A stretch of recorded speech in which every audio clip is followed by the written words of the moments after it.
All right guys, everything is buttoned up. Let's hope it works. I'm crossing my fingers. Should work. All right, go time. That's a bummer.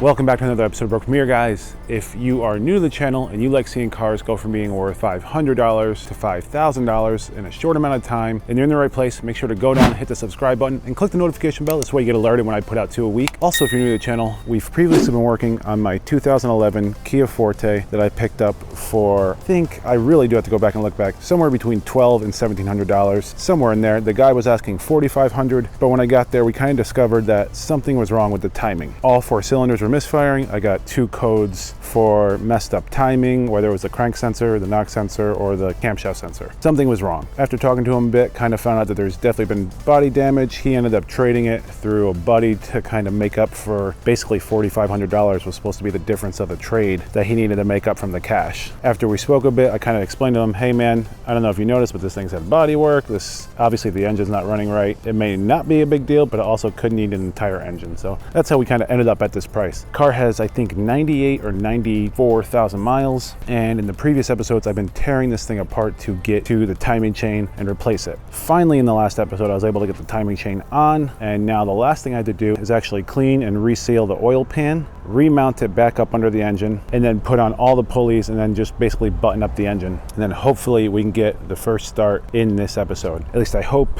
fingers crossed. Not quite sure how smooth it's gonna go. It should go pretty smooth. The hardest part is definitely done. This is definitely the easier tail end of it. I'm really hoping that it was the timing chain and that it wasn't something simple like a knock sensor, cam sensor, crank sensor, something along those lines, and I just wasted a bunch of time. It might be. I've kind of been doing some research since I started doing this, that it was pretty prevalent on the soles to have an issue with the knock sensor. So I'm worried that might be the same issue and I wasted all this time. So I'm really hoping that it's not just the knock sensor and it's a timing chain. And either way, the timing chain I think was like $60 for the set, and it was overdue. It was time to do it. Supposed to do it at 60,000, and then again probably at 100. So I'm glad I'm doing it. Definitely the tracks were starting to wear. It was just, regardless, it's a smart move. So anyway, I'm gonna get started. I'm gonna jack this thing back up, get to the oil pan, and then start buttoning up the engine. So yeah, that's my goal. I'm gonna get after it. See you in a bit.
All right, so the oil pan is back up, the compressor mount is back on, everything is torqued to spec around the oil pan and the compressor mount. The water pump pulley is back on. Now I just have to get the tensioner pulley back on, idler bearing, and the crankshaft pulley back on. So I'm gonna get all those back on, torque them down, and then the next thing I'm gonna do is probably just button up all the electrical and stuff. I don't think I'm gonna put oil in it and start it tonight. I wanted to, but then after reading the sealant instructions and reading the basic instructions from the car manual about torquing down the oil pan, it says to not put oil in after 30 minutes, and then the sealant actually says up to 24 hours for it to cure permanently before putting oil or water in contact with it. So I am gonna hold off. I think I'll wait till tomorrow, at least give it 16, 18 hours. I saw how the sealant acted in the few places that still had a little oil on it, and it basically broke off pretty easy, pretty fragile. And I obviously don't want that to be the case in my oil pan.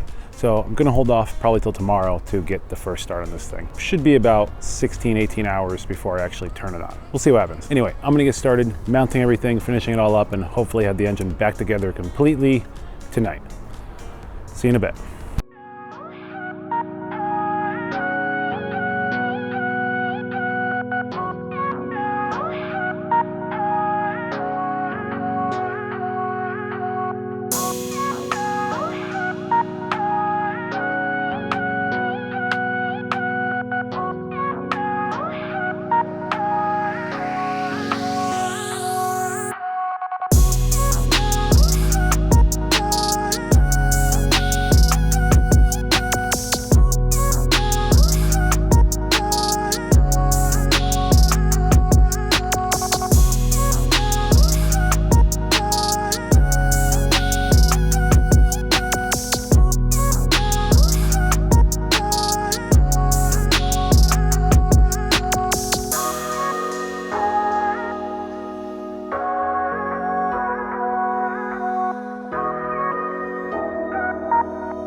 All right guys, it is the next day. I ended up finishing up all the pulleys and the serpentine belt. Everything is mounted. I put on the engine mount. Everything's ready to go. The only problem I was having was finding the coil packs. I've literally spent like 2 or 3 hours today, maybe even longer, searching for those things. I spent like an hour last night trying to find them.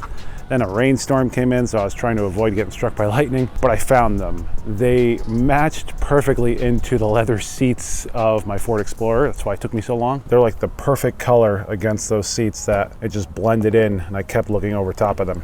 So anyway, finally found them. I want to install them. I first had to crank down the spark plugs. They were still loose so I could spin the engine freely. So I had to crank down the spark plugs, install the coil packs, and then I believe put some engine oil in this thing and hook up the battery and start it up. So that's my goal for right now, is to try to get the first start done. See you in a bit.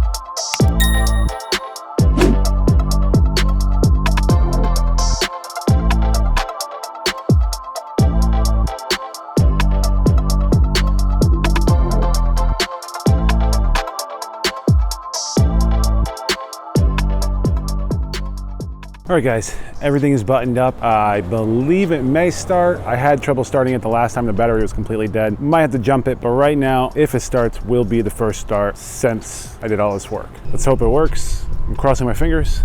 Should work. Again, might need to jump it. Let's find out. All right, now my front handle is busted, so we gotta do this from the back seat. Throw that door open. All right. Go time. Battery's completely dead. That's a bummer. All right, I'm gonna get back to you in a second. I'm gonna grab the battery out of the Ford. Moments later. Okay, we're back. I ended up taking the battery out of the Explorer, hooked it up, and it should be just enough to pop this thing over, and then it'll start charging both of them.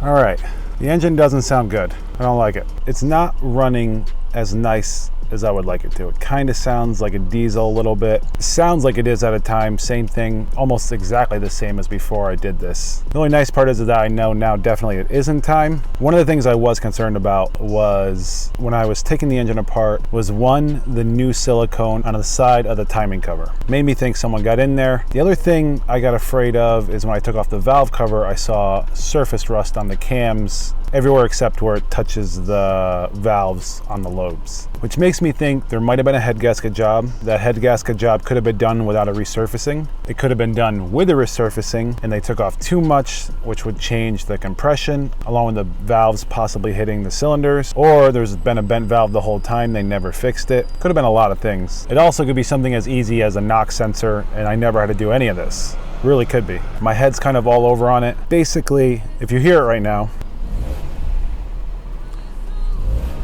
it's not too responsive.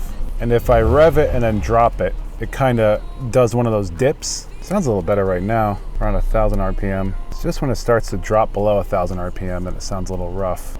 Yeah, it's just chattery. I don't like that it's chattery. I also don't know if it's chattery because I put on the new timing tensioner and runners. I don't know if they have to break in. That doesn't make sense to me that they have to break in. They could. Maybe the chain has to get lubed a lot more, and I really don't know any of this. This is all brand new to me to do a timing chain. I've seen someone do it once, and I kind of helped him. There was a guy that I used to work with, but he was kind of annoying, so I remember trying to leave before the end of it. But yeah, I just don't know. If any of you guys have an idea of what this could be, my one thought is it could be a mass airflow sensor that's just dirty. Would kind of help this run a little better. Another idea I had is when I was taking out the spark plugs just to double check them before I started this thing, 3 out of the 4 had oil on them. The valve cover had oil on the seal with new sealant, so they tried to fix that with using sealant instead of just getting a valve cover gasket. One of the ignition coils was kind of starting to split apart as if it got baked by the heat of oil conducting through the ignition coils straight to the bottom of the spark plug, just basically grounding out. Usually when that happens, it creates enough heat to kind of cook them a little bit and get them open. I saw that on one of them. One of the ignition coil packs have already been replaced, and it's not an OEM standard.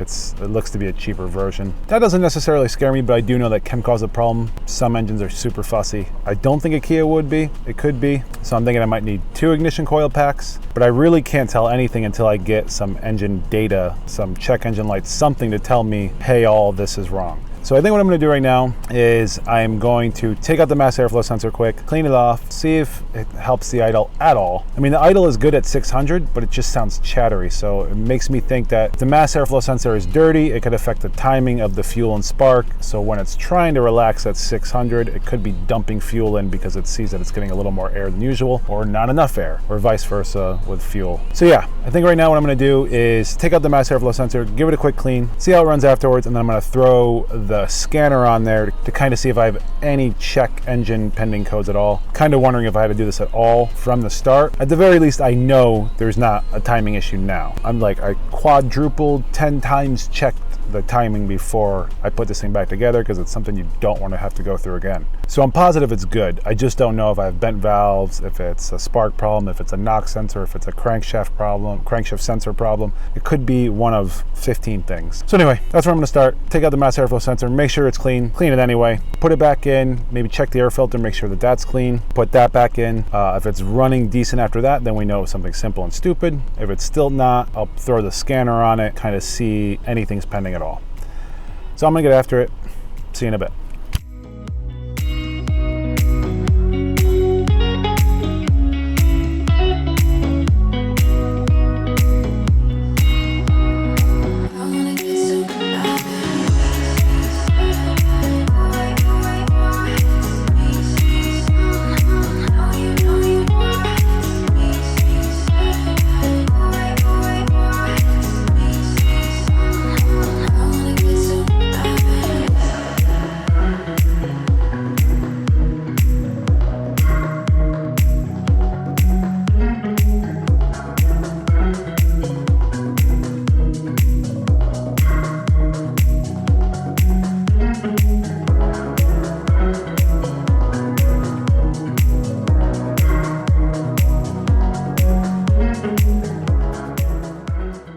All right, so there is no mass airflow sensor on these cars. I found out there's a map sensor, which basically tells how much pressure is in the engine, how much combustion's happening, and that controlled with the RPMs coming in, basically affects how much to open the throttle body along with how much fuel to go in and how to advance the spark plugs. So not what I was hoping for. I'm just still running a little rough. I tried to put in a little cleaner from the seafoam spray I had from a while back. There's like no pressure in that thing. I can't barely get any out, but I was able to get the check engine light to kick off. So now we can look at some codes. So this is the first one I just saw. Intake manifold runner, performance bank 1, severity 2 out of 3. Threat to essential system components if not, oh, sorry. So I have to look up what that means. P200A. Sorry, it goes through all this stuff until, okay. Next one is pending, same code. System too rich, P0172. That could have been since I just cleaned the map sensor and threw it back in there. I don't know if map reads fuel at all, for just actual the pressure. I did throw in that cleaner, which maybe worked for a little bit and popped off that code. See, that's not good. Permanent. That's weird. Permanent code. I've never seen that before. I've seen stored, I've seen pending. I feel like that's something you gotta go to the dealership to get removed. I'll have to search that. So anyway, exhaust camshaft position timing over advanced bank 1. That makes sense for all the noise that we're hearing. Intake manifold runner performance bank 1 permanent. Catalyst system efficiency below threshold bank 1. Again, permanent. See, stored and then permanent. All right, so I'm gonna try to delete these codes. Erasing clears all DTCs, freeze frame data, and resets IM monitors. Shut the engine off and replace the ignition on. Are you sure? Yes. Erase was successful. Okay, so now we're gonna see if it brings those permanent ones back up. See? Okay. Permanent, permanent, permanent. Okay. So anyway, guys, I hope you have a wonderful rest of your week, and I'll see you next time. Later, guys.